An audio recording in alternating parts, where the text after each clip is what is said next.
어떤 모임이건 모임은 목적이 있죠.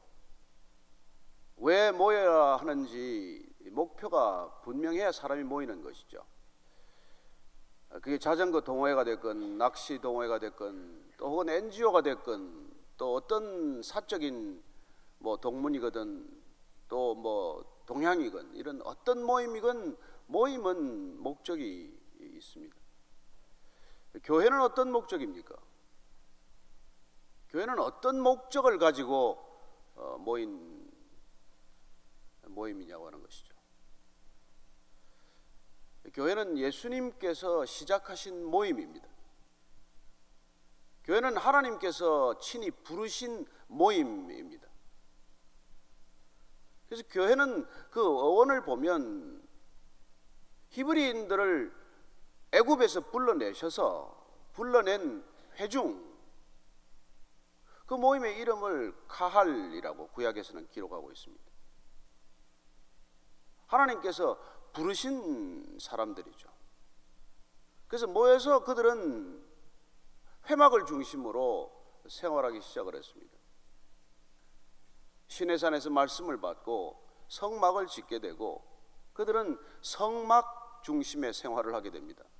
성막이 복잡합니까? 안에 기껏 지성소에 가야 법궤 하나 있는 곳, 이게 전부죠.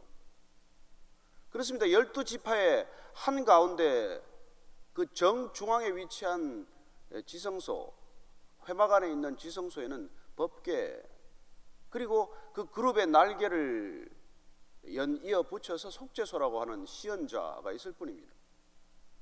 법궤 안에는 우리가 잘 알다시피 아론의 쌍난 지팡이와 만나와 그리고 십계명 돌판이 전부죠. 그 십계명 돌판이 12지파 이스라엘 백성들 전체 정중앙에 위치하고 있다는 것을 우리는 압니다. 그들은 어디를 가나 성막을 걷어서 구름 기둥이 발행하면 구름 기둥을 따라서, 불 기둥이 발행하면 불 기둥을 따라서 그들은 끊임없이 옮겨가는 여정을 걷게 됩니다. 그리고 그들은 가나안 땅에 들어가서 그 성막 대신에 성전을 짓게 되죠. 얼마나 다윗이 짓고 싶었습니까? 성전을 짓고 싶어서 그는 얼마나 하나님께 간절히 기도했을까요? 그러나 넌 피를 많이 묻혔기 때문에 내 아들 솔로몬이 성전을 지을 것이라고 말씀하십니다. 그런데 솔로몬 성전은 이스라엘 백성 전체의 자부심이었습니다. 그들은 성전 중심의 신앙생활을 해왔죠. 모든 종교 의식이나 절차나 형식들이 성전 중심이었습니다. 그러나 그 성전은 어이없게도 바벨론에 의해서 철저히 무너지고 맙니다. 스룹바벨 성전 또한 흔적도 사라지게 되고 결국 헤롯 성전을 지었을 때 예수님께서 오셨습니다. 그리고 그분께서는 성전 중심의 신앙이 아니라 하나님 나라 중심의 새로운 신앙을 선포하고자 이 땅에 오셨다는 것을 첫 메시지 선포를 통해서 분명하게 하십니다. 예수님께서 이 땅에 오셔서 첫 번째 선포한 메시지는 회개하라, 하나님 나라가 가까웠다라는 것입니다. 하나님 나라가 가까이 왔다, 회개하라. 회개란 돌이키는 것입니다. 회개란 지금껏 가던 방향을 되돌이켜서 정반대의 방향으로 가는 것입니다. 지금까지 가는 방향과 정반대 방향으로 그 발걸음을 옮겨야 하는 사람들을 교회라고 부르신 것입니다. 그러나 이 교회는 예수님 사복음서를 통해서 우리는 단 3차례밖에 쓰이지 않았다는 것을 알게 됩니다. 우리는 오늘날 교회가 너무 중요하고 또 때로는 교회보다도 교회 앞에 붙은 이름이 더 중요해서 베이직 교회라고 부를 때 베이직이 더 중요해질 수도 있고, 영동중앙교회라고 부르면 영동중앙교회가 교회보다 더 중요한 것처럼 여기는 이상한 일들이 벌어지고 있지만 교회가 중요하지 교회 앞에 붙은 이름이 뭐가 중요하겠어요? 누구의 교회인데? 누가 이 땅에 부른 교회인데? 하나님이 부른 사람들끼리 모여서 이 모임 저 모임에 이름을 붙였다고 해서 그 이름이 뭐가 그렇게 중요하겠어요? 그렇습니다. 예수님께서는 오셔서 이 교회를 이루기 위해서 십자가를 지셨어요. 그러나 십자가를 지기 전에 먼저 불러낸 사람들, 그 사람을 교회라고 이름하셨다는 것을 알게 됩니다. 따라서 우리는 사복음서에서 첫 번째 등장하는 교회라고 하는 단어가 마태복음 16장에 처음으로 등장하는 것을 잘 알고 있습니다. 교회라는 말이 등장하게 된 배경도 예수님께서 예수를 누구라고 생각하는지를 아는 사람들을 교회로 삼기 위해서 첫 질문은 너희들은 나를 누구라고 생각하느냐? 세상 사람들이 나를 뭐라고 하건 너희들은 나를 누구로 생각하느냐? 사도 베드로는 분명하게 대답을 했고 제대로 대답을 했고 영감 있는 대답을 했고 올바른 대답을 했습니다. 주는 그리스도시요 살아계신 하나님의 아들입니다. 바요나 시몬아, 이 답을 알게 하니는 혈육이 아니라 하늘에 계신 내 아버지다. 주가 그리스도다. 하나님의 아들이다. 이런 고백은 인간의 이성이나 인간의 판단이나 경험으로 나올 수 있는 얘기가 아니기 때문에 예수님께서는 그 답을 들으시고 어쩌면 놀라신 나머지 그 답은 바요나 시몬아, 요나의 아들 시몬아, 그건 내가 할 수 있는 답이 아니라 하늘에 계신 내 아버지께서 가르쳐 줘야, 깨우쳐 주셔야, 입을 여러 개 하셔야 할 수 있는 답이다. 그 말씀이죠. 그래서 처음 등장하는 이 교회, 그 교회는 불러낸 사람들이라는 말씀을 이미 드렸고 또 우리가 잘 아는 익숙한 뜻입니다. 교회란 불러낸 사람들이다. 어디서 불러냈을까요? 구약에 나오는 그 카할처럼 성막주에 모았던 12지파처럼 예수님께서는 12명의 제자를 부르셨습니다. 그래서 12지파를 이스라엘 백성들이 이루게 하신 것은 12이라고 하는 상징적 의미 때문이고 12제자를 부르신 것은 사실은 예수님께서 전 백성들을 다 제자로 부르셨다는 뜻을 함축하고 있습니다. 12로 대표되는, 12로 대변되는 그 뜻은 모든 사람을 그분은 부르시기를 원하셨고 모든 사람을 부르셨다는 것을 12제자 속에 가려두고 있는 것이죠. 그렇습니다. 12제자가 예수님을 3년간이나 따라다녔습니다.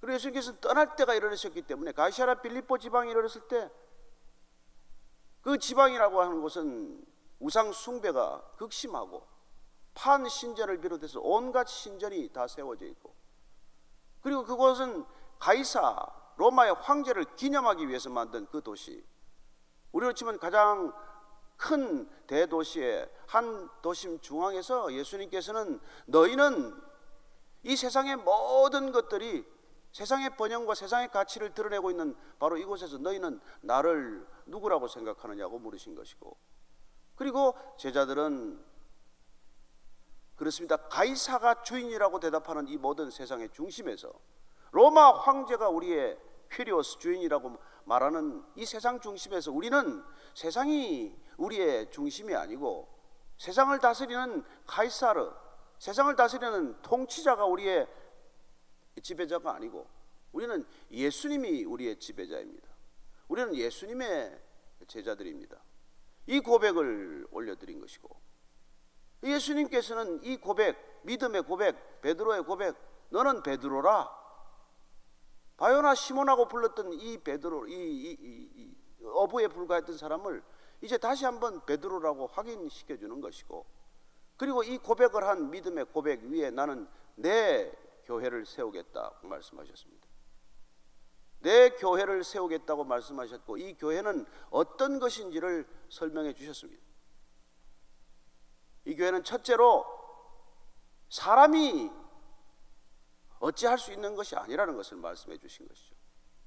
따라서 교회란 내 교회라고 하신 말씀에서 시작되었듯이 그분의 교회라는 것, 교회는 인간이 어떤 인간이건 주인 노릇을 할 수 없다는 것, 분명히 예수님께서 자신의 소유라고 하는 것을 밝혔기 때문에 모든 교회는 그것이 진정한 교회라면 예수님의 교회라는 것을 우리는 머릿속 깊이, 가슴속 깊이, 우리의 마음속 깊이 새겨야 하는 것이죠. 교회는 인간으로부터 시작되지 않습니다. 어떻게 예수님의 교회가 인간으로 시작이 되겠어요? 그리고 예수님께서는 이 내 교회가 어디에 세워진다고 말씀하셨습니까? 예수는 그리스도라고 하는 믿음의 고백 위에 세우시겠다는 것이죠. 어떤 땅 위에 세우는 것이 아닙니다. 교회는 믿음의 고백 위에서 세워진 것입니다. 주는 그리스도다. 그렇습니다. 예수님이 구원하십니다. 예수님이 우리 인생의 전부입니다 하는 이 믿음의 고백을 가진 사람들로 예수님께서는 교회를 시작하시겠지만, 그러나 그 교회는 반드시 주님의 교회라는 것을 먼저 말씀해 주셨고, 따라서 예수님의 교회이기 때문에 그 교회는 누구도 흔들지 못하는 교회라고 말씀하십니다. 어떤 음부의 권세도 교회를 흔들지 못할 것이다. 사단 마귀가 밀가부르듯 까불더라도 교회는 흔들리지 않을 것이다. 그렇게 말씀하고 있습니다.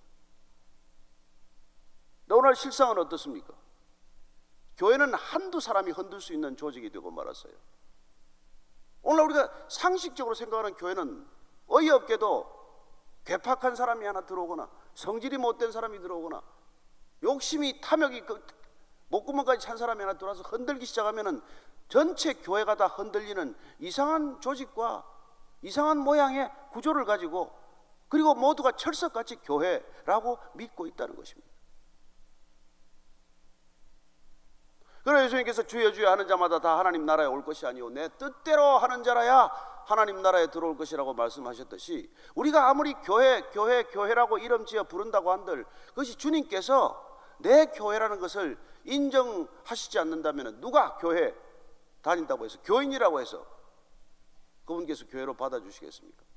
따라서 우리는 오늘날 이 시대에 교회란 무엇인가, 과연 교회란 무엇인가에 대해서 다시 한번 첫 자리부터 시작해야 할 필요가 있는 것이죠. 오늘도 일간 신문지에 보면은 교회가 비어가고 있다는 기사가 떴어요. 제가 유심히 읽어봤습니다. 사람은 점점 줄어든다. 신자와 헌금은 줄어드는데 목사들만 2배가 되었답니다. 무슨 일이 지금 일어나고 있는 것일까요? 왜 신자는 줄고 왜 헌금도 주는데 왜 목사는 늘어나는 것일까요? 타락하는 종교의 7가지 증상 가운데 가장 중요한 것은 사제계층이 늘어난다는 것을 우리는 압니다. 무엇 때문에 사제계층이 늘어날까요? 저는 2007년도에 목사 안수를 받았습니다. 나이가 좀 든 관계로 인사를 하게 되고, 그때 제가 인사를 드릴 때 그 말했던 기억이 납니다. 사실 우리가 여기서 지금 안수를 받지만 정말 우리가 예수님처럼 3년간 우리가 목회 활동하고 3년 뒤에는 십자가에 물리적으로 손과 발에 못 박혀 죽어야 한다면 그래도 안수 받겠습니까? 3년간 목회 활동을 할 수 있는 시간만 주어지고 그 후에는 누구나 우리가 죽어야 한다면 그래도 그 목숨 가지고 3년이면 족합니다 하고 안수 받으시겠습니까? 그런 질문을 제 자신과 같이 안수받는 동역자들에게 했던 기억이 있습니다. 어쩌면 목회자일 뿐만 아니라 어떤 크리스찬들이라도 정말 우리가 그런 상황이 주어진다면, 언제건 우리가 순교가 분명한 길을 걸어가야 한다면 그래도 우리는 그리스도인이 될 수 있겠냐는 것이죠. 교회는 그런 그리스도인들로 시작이 되었습니다. 예수님께서는 그래서 어제 우리가 말씀을 나눴던 것처럼 성령 세례를 부어주시고 성령이 교회를 운행하도록 한 것이죠. 교회는 근본적으로 예수님의 교회, 내 교회입니다. 그렇죠. 하나님이 주인이 되시고 예수님이 머리가 되시고 성령님만이 운행하는 바로 그 교회, 그 교회가 무엇을 하기 위해서 이분께서는 교회를 세우셨냐는 것이죠. 따라서 교회는 사복음서를 보면 얼핏 실마리처럼 잠깐 떠오르다가 실루엣처럼 사라져버리고 맙니다. 그리고 16장에 등장했던 이 교회라고 하는 단어는 마태복음 18장에 2번 등장하게 됩니다. 누군가 교회에 어려움을 끼치거든 교회에다가 그걸 얘기하라는 것이죠. 그래서 이 18장 17절에 보면 이렇게 되어 있습니다. 만일 그들의 말도 듣지 않거든 교회에 말하고 교회의 말도 듣지 않거든 이방인과 세리와 같이 여기라. 형제가 죄를 범했을 때 그 형제의 죄를 치리하기 위해서 말을 듣지 않을 때는 교회에다가 말하라고 말합니다. 이때 교회란 우리가 지금 하는 이런 제도적 교회가 아니라는 것을 잘 압니다. 그렇습니다. 사도 중심의 사람들의 모임이었을 것이고, 그 모임 자체를 교회로 불렀기 때문에 예수님께서는 이 사복음서를 통해서 단 3차례 등장하는 이 교회라는 단어 대신에 그분은 끊임없이 하나님의 나라를 강조하고 있습니다. 성경 곳곳에는 하나님의 나라, 하나님 나라, 그리고 천국, 특별히 마태복음에서는 천국이 계속해서 반복적으로 등장하게 됩니다. 왜 예수님께서는 교회를 세우시러 오셨다면 교회를 더 많이 언급하시고 교회를 더 자주 말씀하시지 않으시고 왜 천국과 하나님의 나라라는 말씀을 거듭거듭 반복해서 하셨을까요? 그렇습니다. 그분께서는 이스라엘 백성이 하나님 나라의 백성으로서의 정체성을 잃어버렸기 때문에 하나님 나라의 회복을 위해서 이스라엘 백성만이 아니라 이 땅의 온 땅의 백성들을 제자로 삼아서 하나님의 나라를 회복하고자 하는 엄청난 구원사적 계획을 가지고 오셨기 때문에 그분은 반복적으로 하나님 나라에 대한 메시지를 선포하고 계신 것이죠. 따라서 첫 메시지가 회개하라, 하나님 나라가 가까이 왔다. 내가 돌이키만 하면, 뒤로 돌아서기만 하면, 되돌아서서 오기만 하면 세상은 모든 사람들이 가는 방향이 아니라 돌이키면 거기에 하나님의 나라가 있다는 것을 말씀해 주고 계신 것입니다. 그분은 계속해서 하나님의 나라를 그토록 강조하신 것이죠. 따라서 이제 하나님 나라를 이 땅에 이루시기 위해서 그분이 교회를 언급하신 까닭은 이 땅의 나라와 하나님의 나라를 어떻게 하면 접속시킬 것인가, 어떻게 하면 이 두 나라를 통합해서 하나님의 나라로 만들 것인가, 어떻게 해야 이 땅의 나라가 하나님의 나라가 될 수 있을 것인가, 그분의 비밀, 그분의 열쇠가 곧 교회라는 것을 알게 됩니다. 그분은 이 타락한 세상을 하나님의 나라로 바꾸시기 위해서 인간의 욕심과 탐욕과 정욕이 들끓는 이 세상을 거룩한 하나님 나라의 백성들이 하나님의 통치를 받아들이는 하나님 나라가 되도록 하기 위해서 그분께서는 반복적으로 하나님 나라를 언급하셨고, 떠나실 때가 가까워서야 교회라는 열쇠를 말씀하고 계신 것이죠.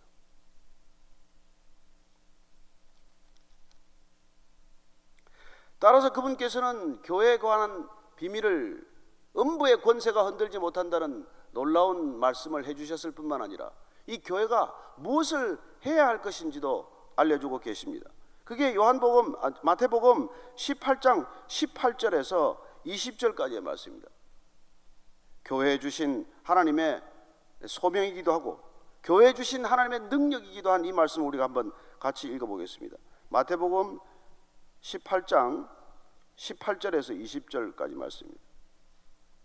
찾으신 분들 같이 읽겠습니다. 시작. 진실로 너희에게 이르노니 무엇이든지 너희가 땅에서 매면 하늘에서도 매일 것이요 무엇이든지 땅에서 풀면 하늘에서도 풀리리라.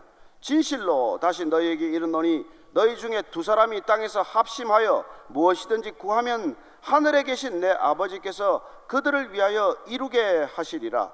두세 사람이 내 이름으로 모인 곳에는 나도 그들 중에 있느니라. 그렇습니다. 무엇이든지 우리가 땅에서 매면은 하늘에서도 매일 것이요. 이 교회 주신 권세입니다. 하나님의 이름으로 모여서 하나님의 백성다운 교회를 우리가 이루게 되면 땅에서 묶으면 하늘에서도 묶일 것이요 땅에서 풀면 하늘에서도 풀릴 것이라고 말씀하십니다. 교회에 이런 권세가 있다는 것을 믿으십니까?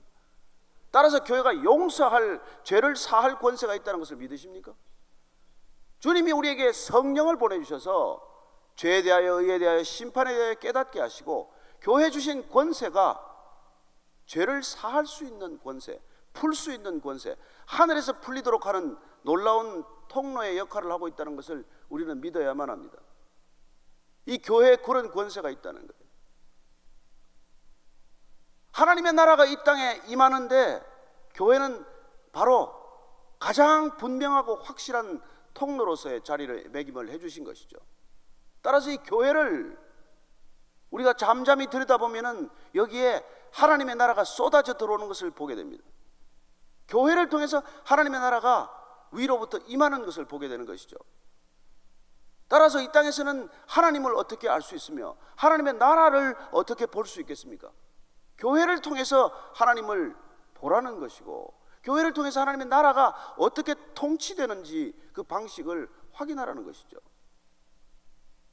그러니 저와 여러분이 교회가 되었다면 하나님께서 우리를 통해서 우리의 일상과 우리의 관계와 우리의 삶의 모든 모습들을 통해서 하나님이 어떻게 다스리시고 하나님이 어떻게 이끌어 가시고 하나님이 어떻게 통치하시는지를 보게 된다는 것입니다.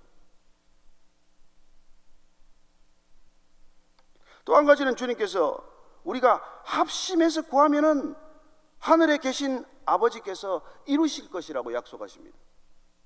우리가 아버지의 뜻을 이루기 위해서 합심해서 그분의 뜻을 구하고 그분의 뜻을 이루기 위해서 우리가 마음이 전심으로 하나 되면은 하나님께서 반드시 그 일을 이루시겠다고 약속하십니다.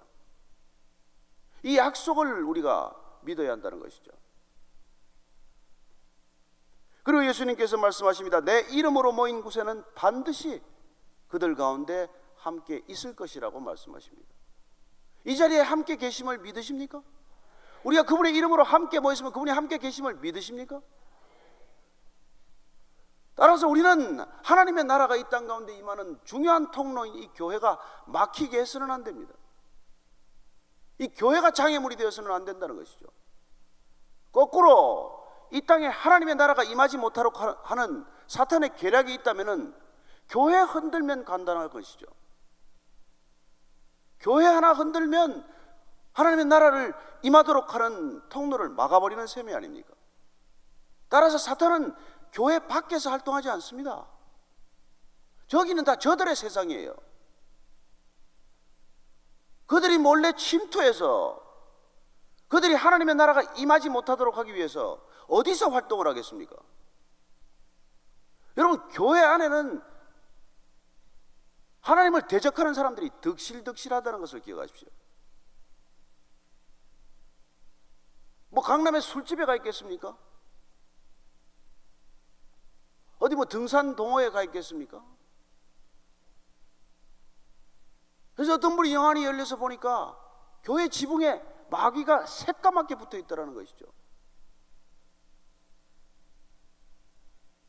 왜 그런지 아십니까? 기도하고 있기 때문에 그랬다는 거예요. 그러나 마귀 새끼가 하나도 없는 교회들이 많이 생겼다는 거예요. 거기서 활동할 필요가 없다는 거예요. 이미 자기 땅이니까. 이단들이 자기 교회가 되면 더 전도하겠습니까? 뭐 이단이 무슨 산 옮기기 작전하는데 자기 교회가 되면 왜 산을 옮기겠어요? 이미 옮겨놨는데. 저와 여러분들이 깨어 있어야 하는 이유, 교회가 얼마나 위기에 늘 노출되어 있는지를 우리가 놓치면은, 여기가 조사원이 여기 초막셋을 짓자 교육관 짓고 선교관 짓고 공원묘지 만들고 요람에서 무덤까지, 여러분 그건 교회가 아니에요. 그건 종교기관일 뿐이에요. 교회는 교단도 교파도 아닙니다. 교회는 위원회도 재직회도 당회도 아닙니다. 교회란 하나님께서 이 땅에 하나님의 나라가 임하도록 하기 위해서 그분이 친히 성령을 보내셔서 그분이 친히 다스리는 사람들을 말하고 있을 뿐입니다. 그렇습니다. 교회는 사람입니다.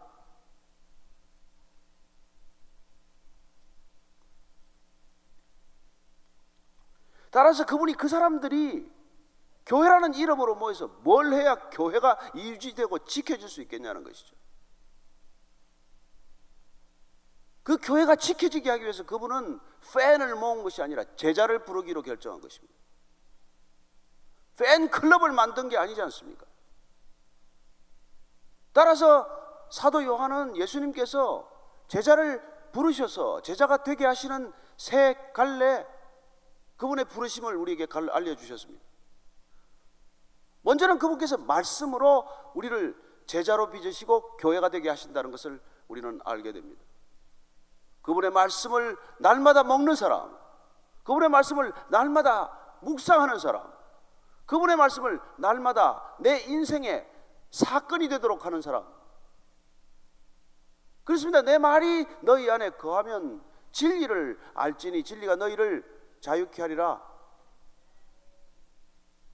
그렇습니다. 그 진리를 자유로 살아가는 사람들, 그 공동체를 이 땅 가운데 특색 있는 공동체, 구별되는 공동체, 세상의 공동체와는 어디에 견주어도 견줄 수 없는 공동체로 이 땅 가운데 교회를 허락하신 것이죠.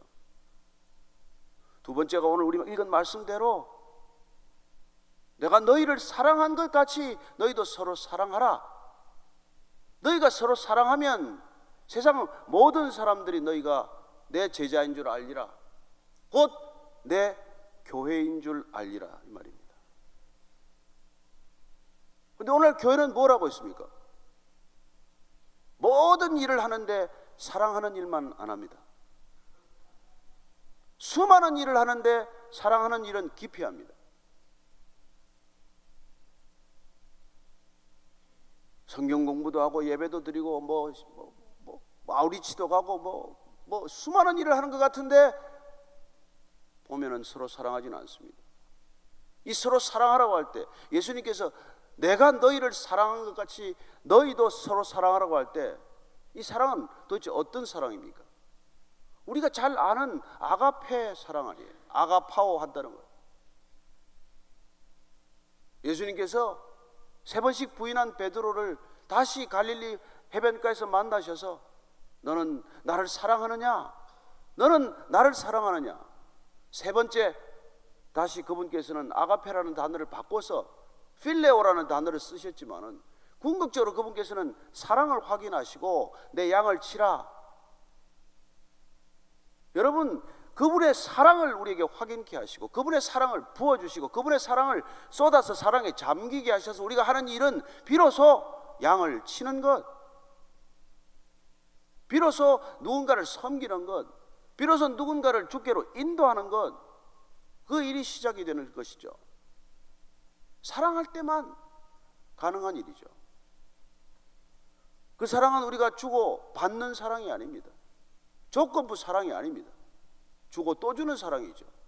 주고 계산하지 않는 사랑이죠. 주고 따지지 않는 사랑이죠. 그렇습니다. 교회 와서 준 것을 기억한다면 사랑한 것이 아니죠. 내 마일리지를 쌓았을 뿐이고 내 크레딧을 쌓았을 뿐이고. 제가 최근에 어떤 교회 소식을 들었는데 그 목사님이 마음에 안 든다고 그 목사님이 뭘 짓기로 하고 헌금을 다 거둬놨었는데 다시 그 헌금을 되돌려달라고 난리가 났었어요. 그래서 한 장로님이 너무 가슴이 아파서 나는 돌려받지 않겠다. 그때 그 장로님을 찾아가서 돌려받으세요. 다 돌려받아야 됩니다. 누가 잘잘못을 떠났건 그 헌금은 도대체 무슨 헌금이길래, 누구한테 드리는 헌금이길래 돌려받으려고 그렇게 생각을 하는 것이죠. 그렇습니다. 그분은 교회를 사랑한 것도, 주님을 사랑한 것도, 믿음의 형제 자매를 사랑한 것도 아니니까 준 것 다 계산하고 받는 것이죠.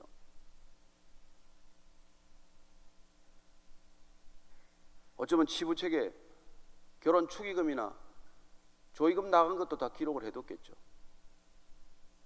저는 교회가 세상에서 들어와서는 안 될 것들을 다 가지고 들어와서, 세상은 교회로부터 성경으로부터 다 배워갔는데 우리는 역으로 배우지 말아야 할 세상의 것들을 다 끌고 들어와서 교회 아닌 것과 교회됨을 뒤섞고 나서 분간할 수 없게 만들어버리고 말았습니다.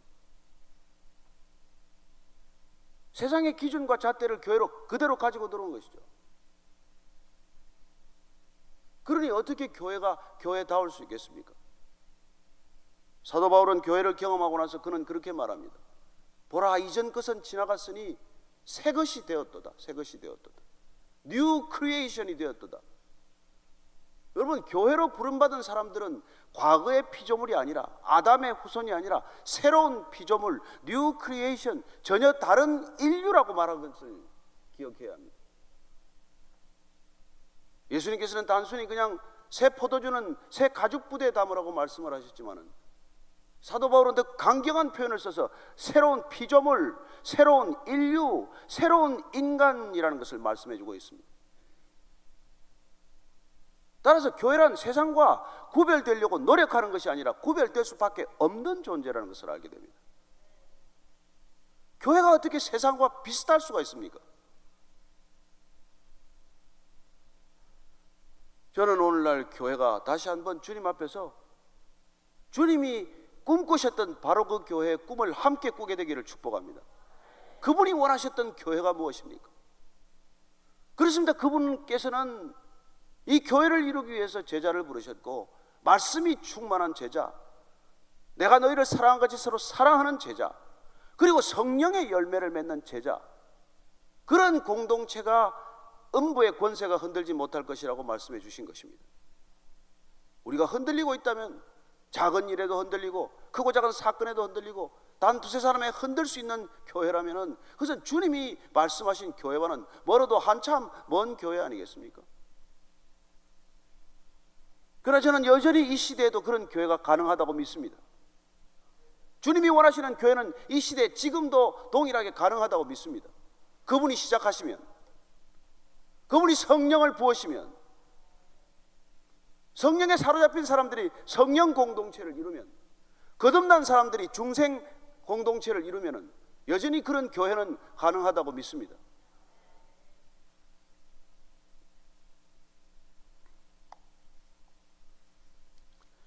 물론 초대교회도 얼마나 많은 어려움을 겪었는지 모릅니다. 그러나 주님께서는 그 모든 교회들이 정결해질 수 있도록, 깨끗해질 수 있도록 성령의 기름을 날마다 부으셔서 그 교회가 교회의 정체성을 잃지 않도록 하신 것을 우리는 알게 됩니다. 따라서 우리가 사도행전으로 들어가면은, 사도행전은 우리가 잘 아는 대로 성령행전이요, 사도행전은 또한 교회 행전이라는 것을 우리는 잘 압니다. 그 교회 행전에는 교회가 어떻게 태동되어 가는지, 무엇으로 교회가 시작되었는지, 교회는 어떤 본질을 지켜냈는지를 우리에게 낱낱이 다 일러주고 있는 것을 보게 됩니다. 그렇습니다. 사도행전에서는 우리가 처음부터 성령 강림으로 시작된 이 교회 공동체가, 이 성령 공동체가 어떻게 교회로서의 능력 있는 교회를 이루어가는지, 그리고 그 교회가 소아시아뿐만 아니라 유럽에 어떻게 확산되어 가는지를 우리에게 낱낱이 보여주고 있는 것이죠. 따라서 사도행전으로 가면 교회라는 단어는 급속히 늘어납니다. 사복음서에서 세 차례 등장했던 교회라는 단어는 사도행전으로 가면은 20번이 등장하게 됩니다. 그리고 사도행전에 등장하는 첫 번째 교회라는 단어는 아나니아와 삽비라 사건에서 처음 등장하는 단어입니다. 사도행전 5장 11절을 제가 읽어드리겠습니다. 아나니아와 삽비라 사건을 겪은 회중들을 이렇게 표현하고 있습니다. 온 교회와 이 일을 듣는 사람들이 다 크게 두려워하니라. 온 교회가 다 이 일을 두려워했습니다. 아나니아와 삽비라는 잘 아시다시피 교회를 섬기기 위해서 그들이 가진 재산을 다 팔았는데 불행하게도 절반만 헌금하고 다 헌금했다고 거짓말 한마디 했다가 헌금 안 한 사람들도 안 죽었는데 재산 반이나 헌금하고 죽는 어처구니 없는 일을 당하게 되는 것이죠. 그래서 이걸 온 교회가 다 두려워했다고 말합니다.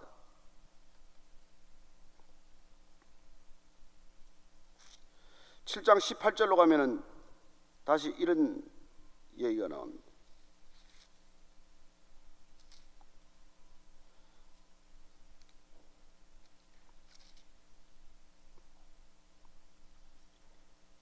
(7장 37절 38절) 보면은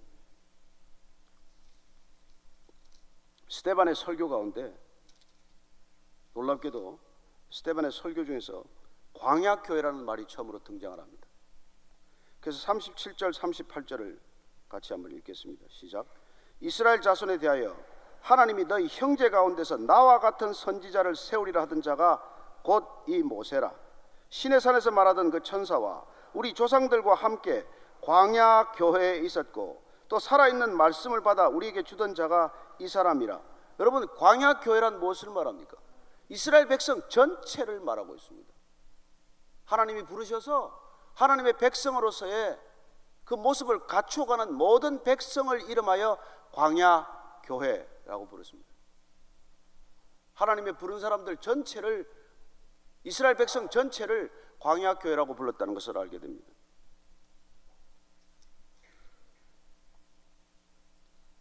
그리고 사도행전 12장 가면은 헤롯이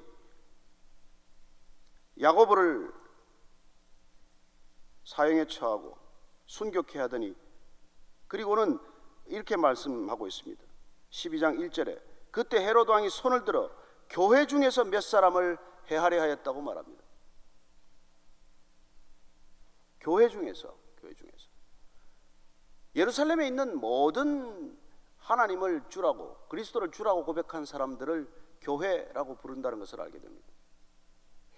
예루살렘에 있는 모든 예수를 주라고 고백한 모든 사람들이 교회였고, 지금 헤롯은 교회 중에서, 그 교회 가운데서 몇 사람을 다시 투옥시키기로 결정했다는 것을 기록하고 있습니다. 그리고 사도행전은 마지막으로 사도행전 20장 28절에 마지막 교회라는 단어가 등장하게 됩니다. 20장 28절 한번 읽어보십시오. 20장 28절 찾으셨으면 같이 읽습니다. 시작. 여러분은 자기를 위하여 또는 온 양떼를 위하여 삼가라. 성령이 그들 가운데 여러분을 감독자로 삼고 하나님이 자기 피로 사신 교회를 보살피게 하셨느니라. 이 말씀은 지금 사도 바울이 밀레도에서 에베소 장로들을 초청을 해서 이제 마지막 고별 설교를 하는 장면이에요.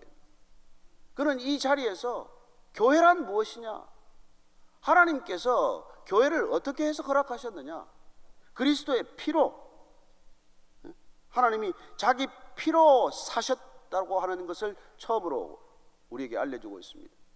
그렇습니다. 십자가를 통해서 그분이 피 흘리심으로 우리는 교회가 되었다는 것이죠.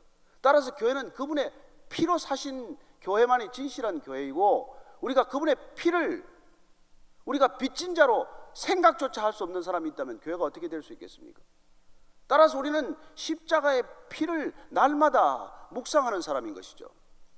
그분이 우리를 교회되게 하셨고, 그분이 피를 흘려 교회가 탄생하게 되었고, 그분이 피값을 치르고 우리를 교회로 사셨기 때문입니다. 이런 교회를 오늘 이 시대에 얼마나 많은 자칭 그리스도인들이 이 교회를 욕되게 하고 있을까요? 교회가 무슨 능력이 있는 것처럼 되고 말았습니다. 그리고 어떻게 교회가 부흥의 고비를 넘어서서 줄어든다고 말할 수 있습니까? 어떻게 교회가 점점점 축소되고 왜소해진다라는 표현을 일반 사람들이 하기까지 이르렀을까요? 우리 자신도, 그들도 교회에 대한 너무나 빗나간 생각 때문에, 교회는 여전히 건물로서, 교회는 여전히 제도로서, 교단과 교파로서 생각하기 때문에 그런 교회가 계속해서 줄어들고 있다, 이렇게 얘기하고 있지만 여러분은 어떻습니까? 우리가 주님이 말씀하신 이 교회라면 이 교회가 어떻게 이 땅 가운데 그 모습이 사라질 수가 있습니까? 교회가 문을 닫았다. 저희 베이직 교회가 가끔 무별 예배로 흩어져서 예배드리는데 그 저 건물에 찾아와서 전화를 걸어요. 교회 문 닫았어요. 예배당 문을 닫았습니다. 예배 처소를 우리가 가끔 거기서 흩어집니다.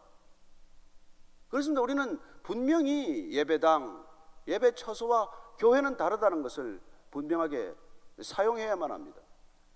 우리는 예배당을 지을 수도 있고, 예배당을 확장할 수도 있고, 예배당을 사고 팔 수도 있지만 교회를 사고 판다라고 비난할 수는 없는 일이죠.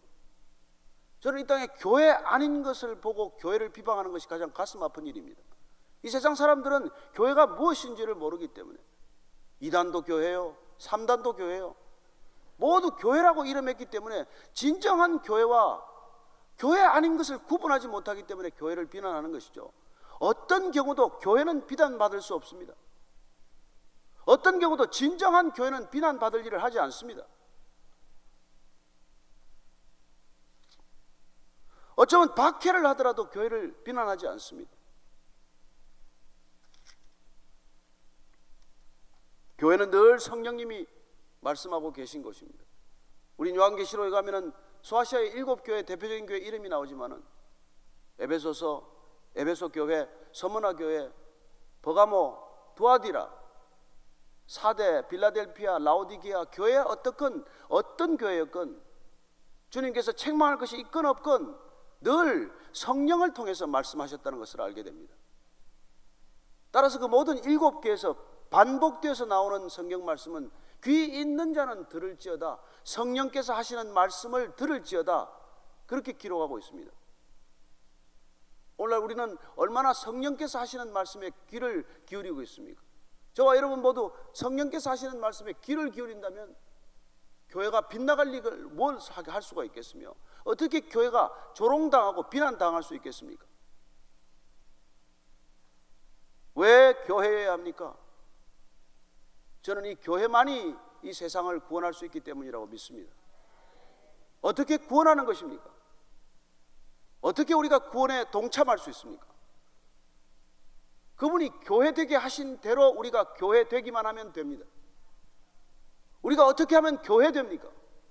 일을 많이 해야 됩니까? 뭘 해야 우리가 교회가 되는 것입니까? 성경은 분명하게 우리에게 말씀해 주고 계십니다. 말씀이 충만하면 교회 될 줄로 믿으십시오. 서로 사랑하면 교회 될 줄로 믿으십시오. 성령의 열매를 여러분의 삶과 교회에서 공동체에서 맺으면 교회 될 줄로 믿으십시오.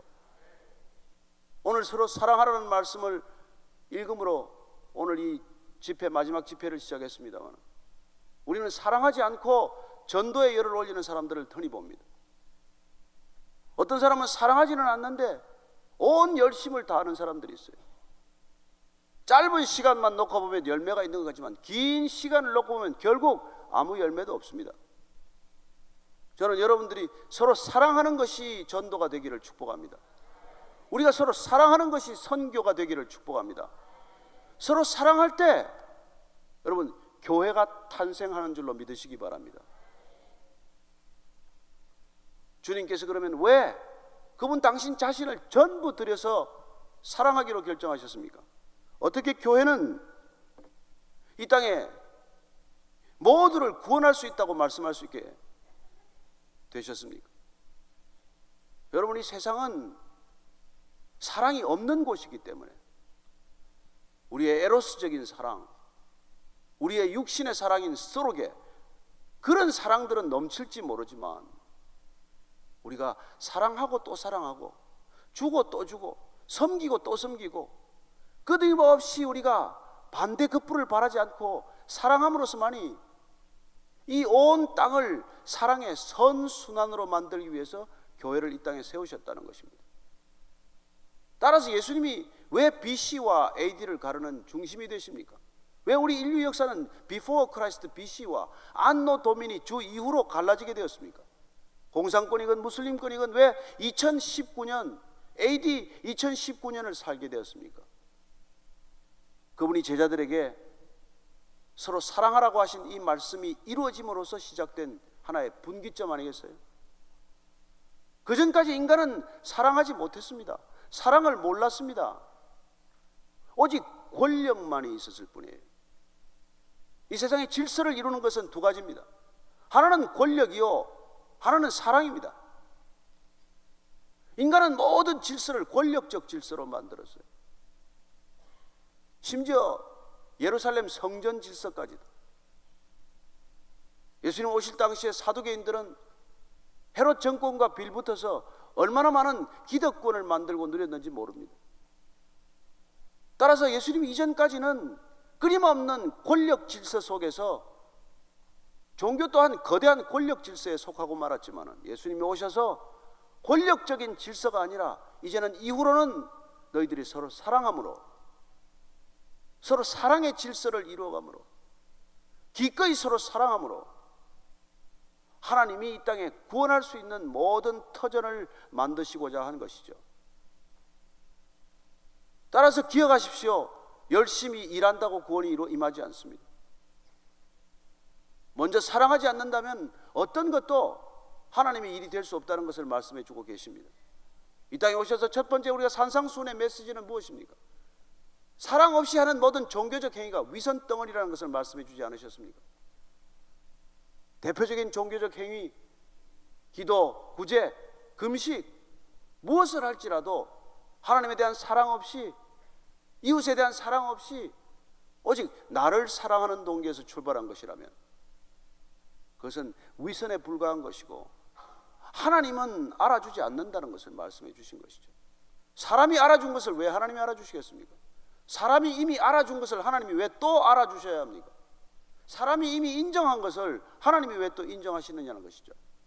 우리는 사람의 인정을 구하기 위해서 수많은 일들을 할 수 있지만, 그러나 주님께서 말씀하신 대로 서로 사랑하지 않고 한 일이라면 그 일은 하나님의 일이 될 수 없다는 것을 말씀해 주셨고, 그분께서 십자가의 사랑으로 우리를 다시 한번 사랑받는 존재가 되게 하시고, 사랑받은 그 사랑으로 사랑하는 존재가 되게 하심으로 진정한 교회가 사랑의 질서를 이루어가는 놀라운 하나님의 통로가 되게 하신 것이죠.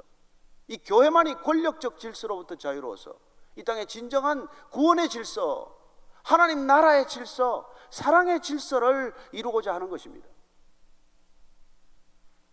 따라서 어쩌면 가정을 구원하는 것도 오직 교회를 통해서 주님께서는 구원하도록 하신 것이죠. 이 땅에 가정이 병들지 않았다면 교회를 세우실 이유가 없습니다. 아담과 하와가 잘 살았으면 문제 없습니다.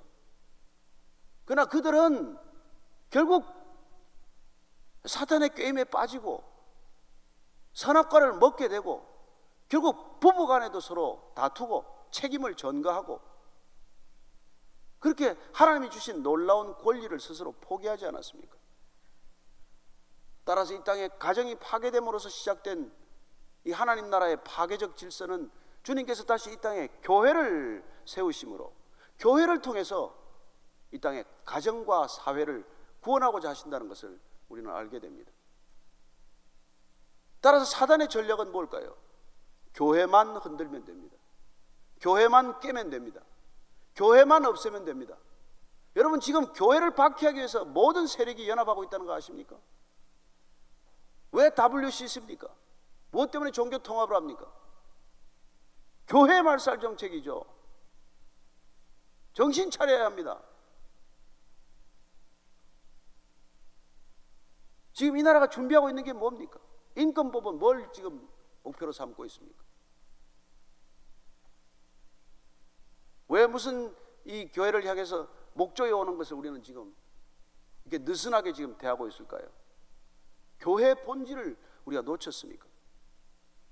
여러분, 교회만 없으면 이 세상은 무엇이든지 마음대로 할 수 있는 곳입니다. 오직 교회만이.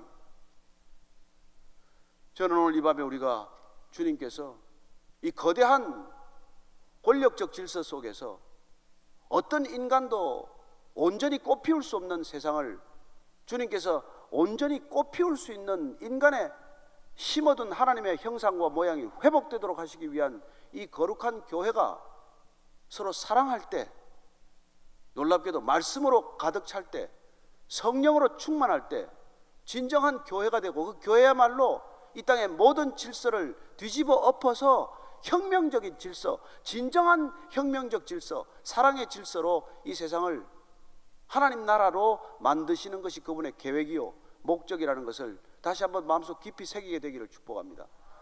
왜 사랑해야 합니까? 왜 여러분 말씀 날마다 먹어야 합니까? 왜 성령 충만해야 합니까? 진정한 교회가 되기 위해서, 진정한 교회가 되어서 뭐 할 겁니까? 이 땅에 진정한 교회만이 하나님의 나라가 이 땅에 임하는 유일한 통로이기 때문 아니겠습니까?